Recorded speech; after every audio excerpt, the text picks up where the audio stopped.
Welcome back to the channel and welcome back to Nepal, a landlocked country typically known for its mountainous landscapes, but I guarantee this country will surprise you.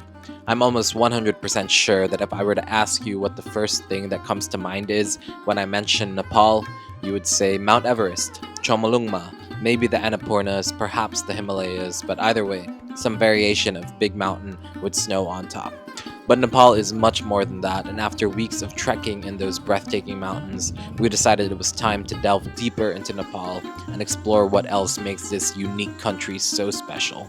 So we leave behind the snow-capped summits of the Himalayas and travel far, far to the west of Nepal, right on its border with India and now closer to New Delhi than we are to Kathmandu, uncharted territory for even the most well-traveled of adventurers. As a full-time nomad, I have lived many, many lives over the past decade, and it has become increasingly rare that a place or an experience leaves me utterly speechless. This is one of those rare places. This is Bardiya National Park.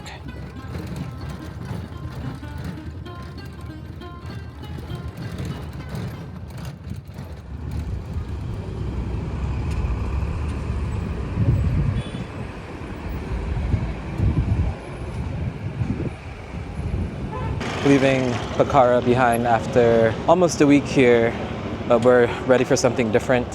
We are now at the bus station, a pretty chaotic little bus station here at Prithvi Chowk in Pokhara to go to Ambassa, the gateway to Bardiya National Park, where we will get a change of scenery from the mountains and end up in the jungles and just wild national parks of western Nepal, where we will hopefully see a tiger, some rhinos. It'll just be a completely different vibe than the cities and mountains that we've been in so far. We haven't heard too many people go to Bardia. A lot of people go to Chitwan, which is a lot more accessible, but this one, it's gonna involve a 14, 15, 16-hour bus ride. Trying to mentally prepare, but the bus doesn't look too bad, so hopefully we'll be in Bardia sooner than we know, but we'll check in with you after the bus ride. The journey to Bardia was long and arduous. I am not one to get carsick, but while between the winding mountain roads as we were leaving Pokhara and the high-octane driving culture of Nepal as soon as we hit the highway, I was suffering. Aside from the few breaks that we made for food, I mostly just shut my eyes and waited for the ride to end. Already, I was questioning if this was going to be worth the grueling bus ride. We pulled up to Ambassa at around 5 a.m. nearly 16 hours later. A driver was waiting for us, arranged by our homestay at a cost of 500 rupees, about $3.50, to drive us for the final 30 minutes. Definitely be sure to arrange transportation because you literally get dropped off on the side of the highway, middle of the night, wild animals, including large predators like tigers and leopards. Yeah, use your common sense. We arrived at our accommodation, Nanu's homestay, and immediately passed out as soon as our heads hit the pillow. Our lovely little homestay. This is our dining and breakfast area where we've had many cups of chai, read books, played cards, met other travelers. And here is the rooms. 3 rooms. Very, very humble homestay, but one of the best places I've ever stayed. Just such a lovely family and such a peaceful part of Nepal. Our humble abode here. I love this little watchtower. Yeah, wait for leopards. When we woke up from this much-needed nap in the early afternoon, it became immediately apparent that this would be much different than anything either of us have done before. Trust me, I've been on my fair share of safaris around the world, and my girlfriend has also lived in West Africa, and we actually met while we were both traveling in Kenya, but I've gotta say, not once have either of us woken up to a middle school-aged child asking us if we wanted to borrow bikes and follow him into the forest to look for leopards. But that is exactly what happened, and after Nanu's wife Kali made us some pancakes for a late breakfast, we hopped on a pair of rusted bikes and followed Arush into the forests. From riverside lookouts to delving deeper into the bush, we followed this fearless prepubescent boy around the stomping grounds that he shared with the striped and spotted kings of the jungles. We had no luck this time around, but it was one heck of an introduction to Bardia and the first of many unforgettable wildlife tracking adventures that this week would have in store for us.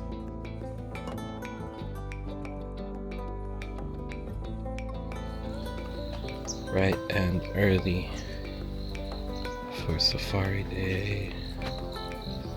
Day 1 at Bardiya National Park. We woke up at sunrise at about 6 a.m., had breakfast to fuel up for the long day ahead, and hopped in the jeep to the entrance of Bardiya, giddy with excitement. The gates open at 7 a.m., and we would be among the first to enter, not that there were many other jeeps or tourists competing for that honor. That was one of the coolest things about Bardiya. I had never been to a national park that was so empty and devoid of other people.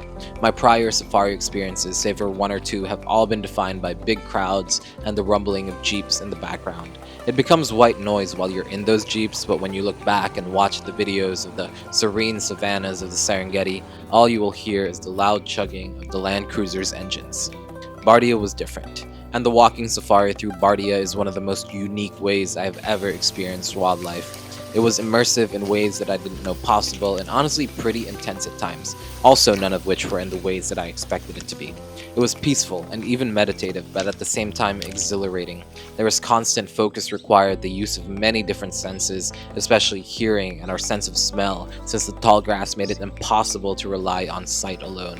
One had to be able to switch gears at a moment's notice. One needed to have patience, the patience to sit still for hours at a time, and the patience to not get frustrated in the admittedly very frustrating hunt for a needle in a haystack.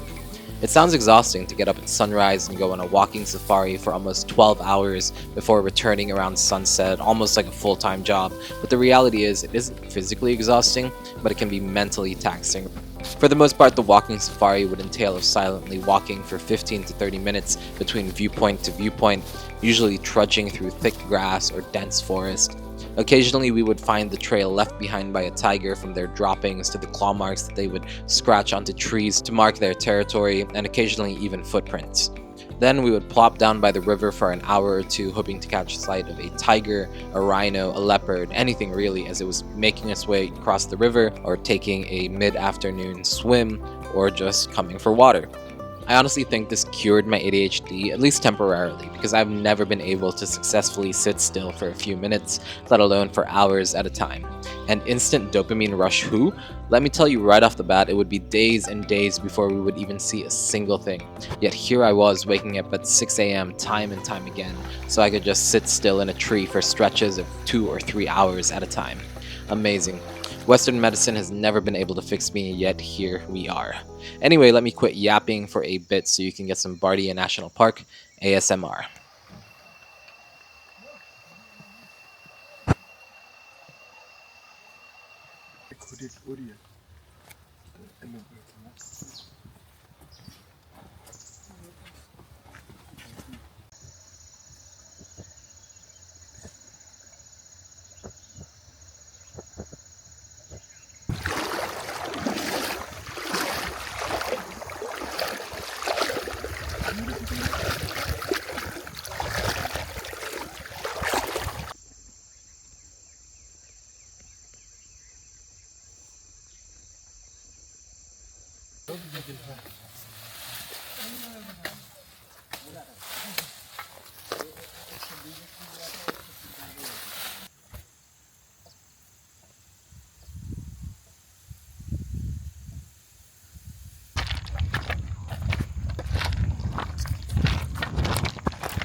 Over the course of the week that we spent at Bardiya National Park, we went on a total of 6 safaris, including 3 different types.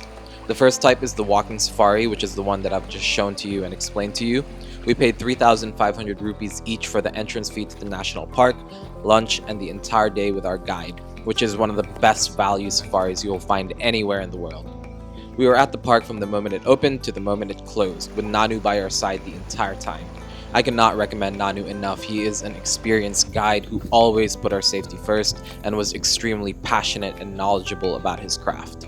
The second type of safari we went on was a more traditional jeep safari, what one typically thinks of when they think safari.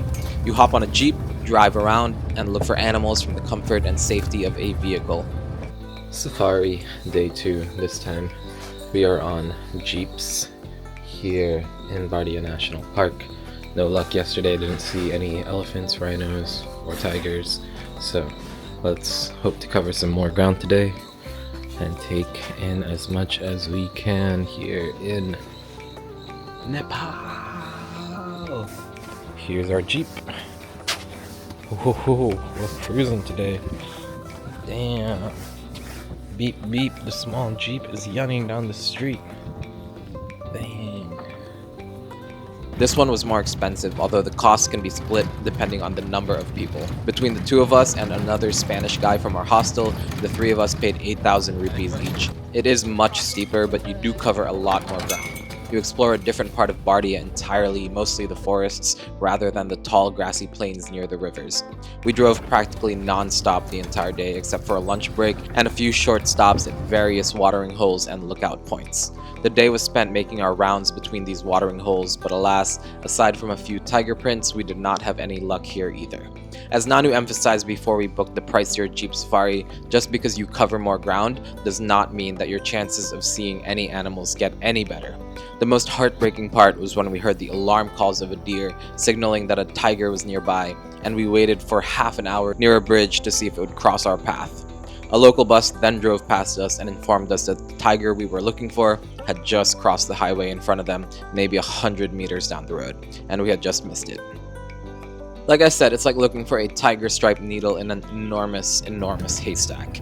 It is hard not to get frustrated, and the cost of the safaris can quickly add up with nothing to show for it. The others at our hostel had been at it for several days without any luck, and we were reaching a point where it was either cut our losses or keep on pushing. To come all this way and leave without seeing anything would have been utterly gut-wrenching. Still, we decided we needed a little bit of space from the heartbreak of back-to-back-to-back empty-handed days. Not to mention the very early morning wake-up calls and the mentally and physically tiring 12-hour safari days. Being out in the bush all day wears you out, I'm telling ya. A lazy morning spent sleeping in and taking it slow, followed by a chill afternoon to explore the village of Thakurdwara, was exactly what we needed.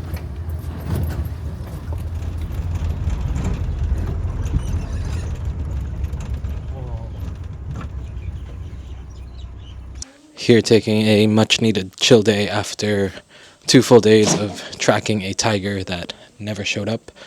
It's good to sleep in for once. Now we're going to go explore the village itself. Just hop on little bikes, cycle along the dirt roads, and explore a different side of Nepal. Very, very different than what we've seen so far, all we've experienced so far. That now we are completely different part of the country. Almost unrecognizable to what we have already experienced. Our little guest house, Nanu's homestay. Now we're going for a little walk around the village. Dirt road lifestyle. There isn't much to do in the village, but the rural scenes and tranquil atmosphere made for a pleasant change from the bustling cities of Kathmandu and Pokhara. The rice fields, free-roaming livestock, playful monkeys, and friendly locals all made for a lovely setting for a lazy morning and early afternoon.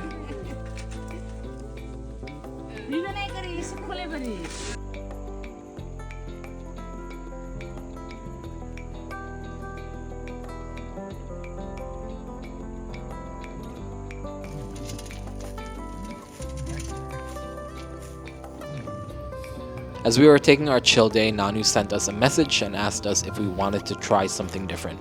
Which brings us to the third type of safari that we went on, a trip to a community corridor that lies just outside of Bardiya National Park, and it was here that we would eventually strike gold. Or orange. We met up with Nanu in the mid-afternoon, hopping in the open-top jeep once more. We weren't entirely sure what to expect, but at a price point of 2,000 rupees, or about $15, we figured, what was there to lose? It would be great to see another side of Bardia, and at much less of a commitment than a full-day walking safari or an expensive jeep safari. We drove to the south of Thakurdwara alongside the river, where I had a pinch-me moment as we passed by farmers and laborers riding elephants. School children watched them walk by, chanting "Hi, hi, hati" with the elephants every step.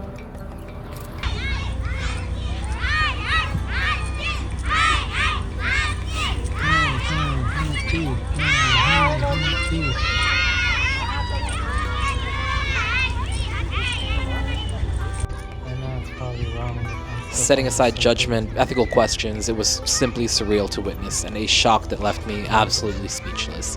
We were really just out here in a part of the world that was so different than anything I had seen in my nearly decade of traveling across 80 countries. Again, if you are looking for an experience that will leave your jaw on the floor, I cannot recommend Bardiya National Park enough.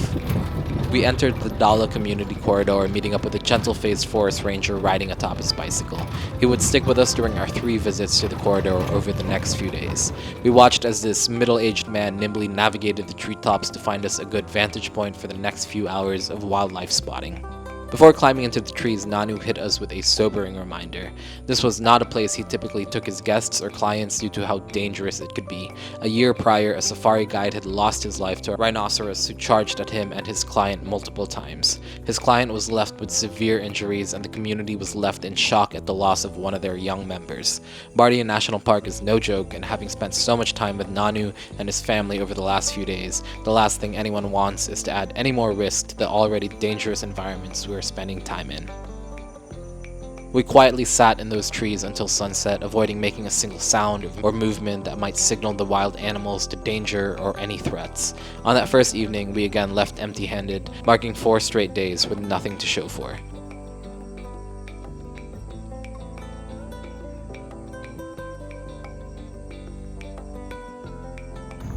The following day, we went on another walking safari, exploring a different side of the park, but again, strolled out of the national park's gates with nothing to show for it.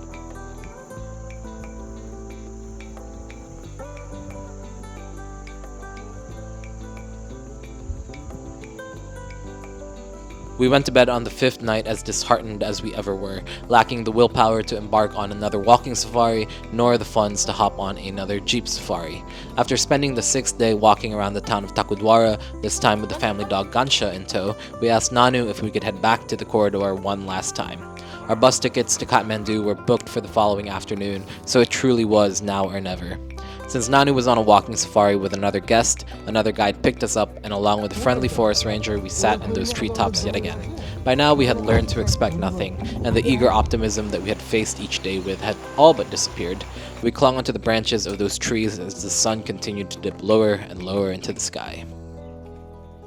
And then, loud stomps, movement in the tall grass, and lo and behold, our first charismatic megafauna made an appearance. For a brief but beautiful 10 seconds, a rhinoceros announced its presence in magnificent fashion. From perhaps 200 meters away, its footsteps were shockingly loud. It performed a little turn for us, even raised its horn up high, and then headed back into the deep brush as quickly as it appeared. It was incredible to witness, even for such a short time, and we were infinitely grateful for our one-horned consolation prize.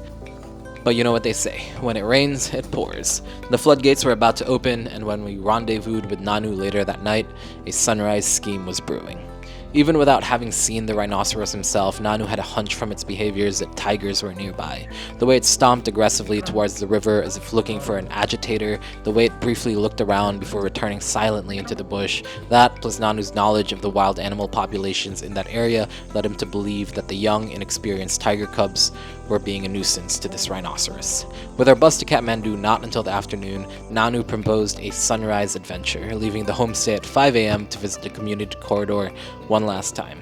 Despite our desires to have a chill day before hopping on a 20-hour bus to Kathmandu, the rhinoceros sighting gave us just enough hope to give it one more go. The day started off promising as we saw a leopard not even a minute after leaving the safety of Nanu's house.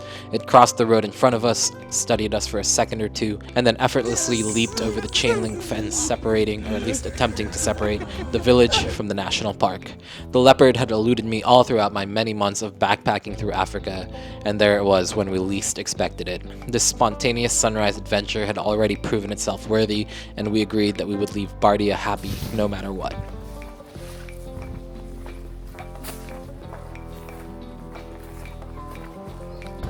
But that was not all. We rendezvoused with the forest ranger once more, and this time we were joined by Kali, Nanu's wife, who is also training to be a safari guide. For women to be in this profession, it is nearly unheard of, especially coming from a small village with much more traditional values and expectations of gender norms. Kali was truly breaking barriers, and Nanu's support and pride for her was beyond heartwarming. Kali and the banana pancakes that she packed for our breakfast ended up being exactly the lucky charm that we needed. It was around 8 a.m. when we first heard them, an unmistakable roar that our ears recognized as much different than the alarm calls that we had heard thus far. It was nearly 9 a.m. when we finally saw them. Nanu, Kali, and the forest ranger had already left the treetops after over 2 hours of fidgeting around trying to find comfortable positions for all 5 of us in a single tree.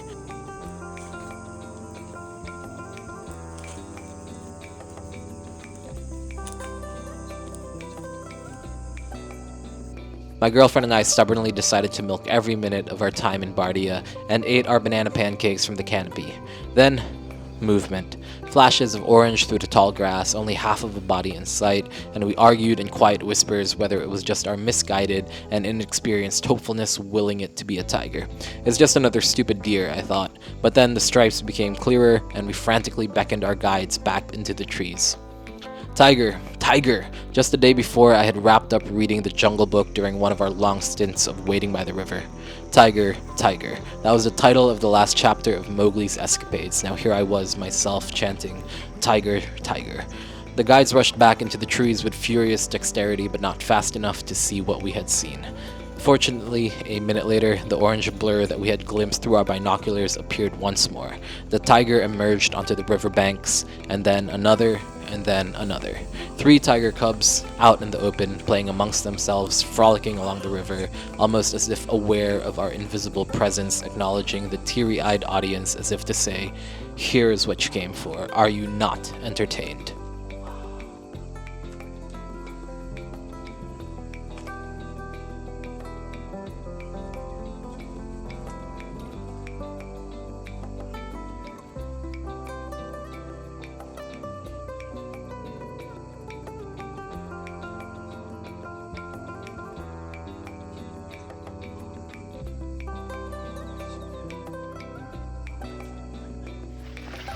After several days of attempts and many hours sitting in trees, we have finally seen a tiger. Not 1, not 2, 3 tiger cubs playing by the river.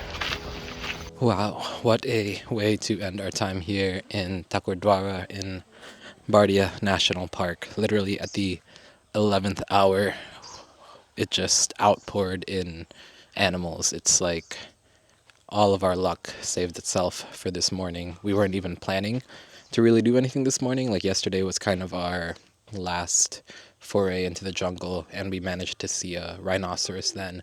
But then late last night, Nanu, the guide and owner of our homestay, he was like, all right, last ditch effort, or waking up before sunrise. We literally left at 5:30 this morning and made it back to the corridor where we managed to, right off the bat, see a leopard as we were leaving the house, not even a minute away from the homestay.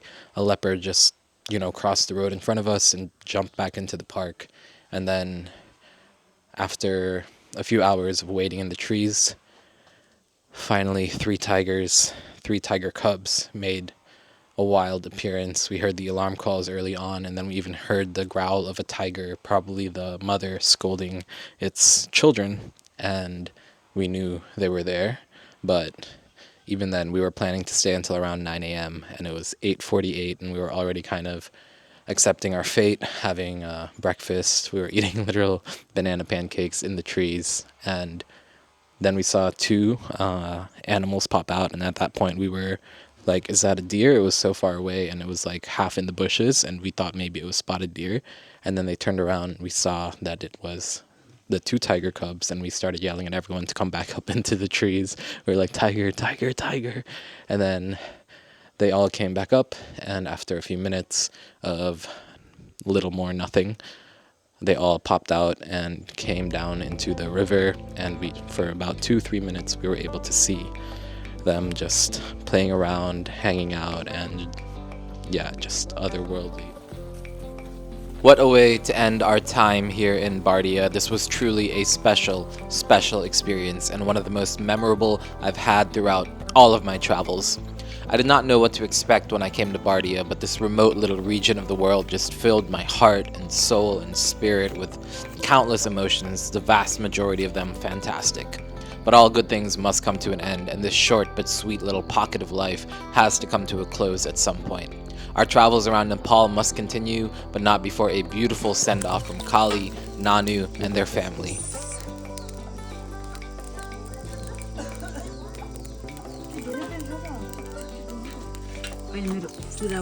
Goodbyes are always the hardest part about traveling, and this one was especially difficult.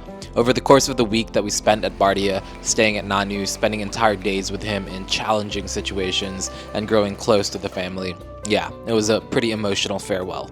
I'll admit we grew a little teary-eyed on the rickshaw to the bus stop, and the 20-hour ride to Kathmandu gave us plenty of time to let the experience simmer.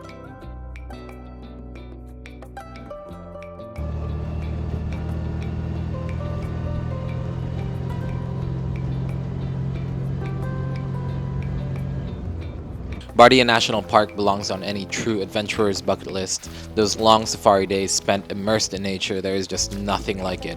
Even if we left without seeing tigers, leopards, rhinos, or elephants, I am certain that I would still look back very fondly on our time here. Thank you Bardia, thank you Nepal, Nanu, Kali, Ayush, Arush, and everyone else at Thakurdwara that welcomed us and made us feel at home. And thank you to all of you for watching and following along for this adventure. Don't forget to toss over a like, drop a comment, and subscribe to the channel so you can stay tuned for all of our adventures across Nepal, Asia, and beyond. We've got plenty more amazing destinations and experiences to share. Once again, thank you, and see you all on the next video.